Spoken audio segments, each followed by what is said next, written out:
What's up, everybody? This is Jimmy Faluca reporting from my weekly WWE assessments. Um, the last 2 days there's been some eventful things going on Monday Night Raw and obviously SummerSlam, which will be the topic of our discussion. I hope everybody enjoyed SummerSlam. I know I did. It was a very well put together pay-per-view. I'm just going to get right into it. The preview show featured Rob Van Dam going up against Dean Ambrose for the United States Championship in what was a pretty decent match. You know, Rob Van Dam's in the match, so it's automatically going to be pretty good because Rob is just so skilled, and obviously Dean Ambrose is Dean Ambrose. That sums it all up. Both of them were really skilled. There was no definitive winner because the Shield interfered, as usual. And Mark Henry and the Big Show came out to watch Rob Van Dam's back, so to say, and there was really no definitive winner by pinfall submission. It was a DQ win for Rob Van Dam. Then entering the pay-per-view, the Ring of Fire match, the inaugural Ring of Fire match, which was not a bad showing. It wasn't a bad showing for Bray Wyatt, and it, you know, gave Kane an element in his favor. It was a good match, for what it was. The only thing I was disappointed with was that the Wyatt members ended up interfering. I kind of would have preferred Bray Wyatt winning the match on his own. It was kind of apparent to everyone that Bray was going to win, but that's not the case. But Bray Wyatt did win with the help of his Wyatt family members, and then afterwards they laid Kane out and put him down pretty badly. Obviously, to give Kane time off because he's going to be filming See No Evil 2, which that'll be interesting to see how that plays out. Um, Going on with the evening's festivities, Cody Rhodes went up against Dean Ambrose. I keep thinking of Dean Ambrose because I'm thinking of the Shield. Cody Rhodes went up against Damian Sandow, and what was a match I actually enjoyed because I enjoy Damian Sandow's work. I think he's an interesting character. I think his ring work is pretty good. Cody Rhodes obviously comes from a family of good wrestling. I think Cody Rhodes is going to be a major star one day. I think that he's got it in him. Cody Rhodes ended up defeating Damian Sandow in their encounter in what was a pretty good match. I really have no complaints about it. It was a pretty good match. Next we had, I believe it was the world title match, was it? Yes, it was. It was Alberto Del Rio going up against Christian for the World Heavyweight Championship in what was another very, very good match. Alberto Del Rio was obviously wearing the wounds of the bar fight that he and Drew McIntyre got into with some punks that were bad-mouthing McIntyre's woman. Alberto Del Rio came out on top in that match with Christian, and it kind of gave the feel that this was a deal breaker for Christian's career, that he may consider retirement. Alberto Del Rio and Christian both did extremely well in this matchup. I really enjoyed their work. I was hesitant in, going along with it because I felt that they had already had their feud and that it was already done. What else could they possibly do? And they proved me wrong. And it was a very, very good match, and I enjoyed watching it. Following their matchup was the Divas match with Natalya going up against Brie. I'll be honest with you, I really could care less about the WWE Divas matches. They're really not, to me, they're not worth watching because the Divas really aren't that talented, with the exception of maybe one or two. They're really not. It's not like watching Gail Kim against Awesome Kong, or it's not like watching Trish Stratus go up against Lita. Women's matches that you're actually interested in seeing what is going to happen. They're just trying to get publicity for the whole Total Divas thing. I heard that it's getting good ratings. I got better things to do on a Sunday evening than watch them and their drama. Next, we had what I considered to be the match of the night. Brock Lesnar going up against CM Punk in what was determined in the pre-show to be a no disqualification match.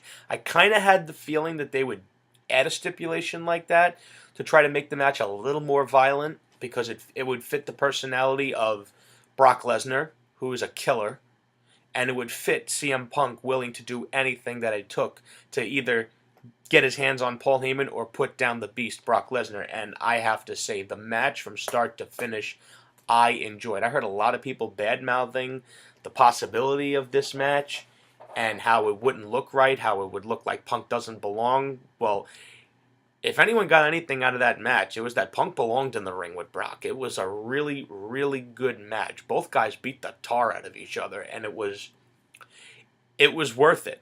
That was one of the reasons that I purchased SummerSlam, because I wanted to see that match. And I'll tell you something, I got my money's worth. Obviously, the guy I wanted to win didn't. Brock Lesnar ended up going over on Punk in that one. I really don't understand what that was, why that decision was made. I guess we'll find out in the weeks to come. Maybe Lesnar and Punk may end up having another match, but I don't think it'll happen this year because Brock's contract clearly states that he can only do 3 pay-per-views a year, which now he has done. WrestleMania, Extreme Rules, and SummerSlam. Those are his limitations with his schedule. Following that, we had Dolph Ziggler teaming up with Caitlyn to go up against AJ and Big E Langston. For what it was a decent match. I kind of felt sorry for Dolph Ziggler for being, not so. Obviously it was the semi-main event, and it was the cool down match for the 2 big main events. I just kind of felt sorry for Dolph Ziggler that he had to be the cool down match at SummerSlam, because let's face it, Dolph Ziggler's in the top 5 of the best talents that the WWE has right now. I kind of felt that he should be in the world title picture. Obviously, it's still a process of getting him away from Big E Langston and AJ. Hopefully that's done, because, what else could they do? And then after that, we had what I would really like to talk about, and that's the WWE title match. Daniel Bryan versus John Cena, in what was an amazing display of what professional wrestling's all about. The fans were so into this match, and I think that is what will make the WWE money in the weeks and months to come with what they're doing now, and we'll get into that later. The fans were emotionally invested in this match, and I don't think a lot of people understand what emotionally invested is. It means that the fans either hate John Cena so much or they love Daniel Bryan so much that they are going to turn out and they're going to cheer and they're going to boo as loud as they possibly can. And Daniel Bryan has been getting cheered like crazy for quite a while. Quite a while he has. I mean, I was there in the Barclays Center when he was chosen by John Cena, and the crowd popped like crazy. I felt like I was back in 1998 when the pops were like that. And Daniel Bryan and John Cena had an amazing match with a lot of amazing moves in there. John Cena showed why he's WWE Champion. Well, he was WWE Champion, and I have a lot of respect for John Cena for working that match with the injury that he had. As much as I dislike his character, I do appreciate that he worked injured, because now he's going to be out to 4 to 6 months, as we found out last night on Monday Night Raw. But Daniel Bryan ended up defeating John Cena with a running high knee to the forehead and got the 1, 2, 3. And I was blown away from that because I did not expect that to be the finish. Didn't expect it one bit. But it happened. And when that happened, I just went nuts. I went and I hugged my friend Joe, and I was like, oh my God, Daniel Bryan's the WWE Champion. An indie schmuck, a wrestler, is WWE Champion, not a superstar, not an entertainer, not a muscle-bound goof who wouldn't know a stop-drop toe hold if he fell into one. I'm sorry, I have no shame in saying I think that the guy with the most charisma and with the best skills should be WWE Champion, not just the guy that'll shake a couple of kids' hands and work with a movie star who's a part-timer. And I don't want to get into that, but I was very proud of Daniel Bryan for winning that match, and I was damn happy that he won it. Because I felt that, that guy busted his ass for years to get to that point. And he did it. And he beat the WWE poster boy clean in the middle of the ring. But once I saw Triple H doing the yes and hugging Daniel Bryan constantly, I had a feeling that something was wrong. Then when I saw the confetti, I'm like, maybe they'll let this happen. Maybe they'll actually go with this. And then Randy Orton's music hit, and that's when I knew, uh-oh, The celebration's going to be short-lived. And unfortunately, for the Daniel Bryan fans, that's exactly what happened. Triple H turned heel, attacked Daniel Bryan, delivered the pedigree, and then Randy Orton marched in there, handed Triple H the briefcase, and just covered him. And Triple H gleefully counted to 3, handed Orton the title, and we are now off and running with the new WWE Champion, Randy Orton, who stole the WWE Championship from a very weakened and obviously ambushed Daniel Bryan. Now, my initial reaction when I saw that was, are they kidding me? After one of the best matches of the year just took place, they're going to tarnish it with a cash-in, like they usually do.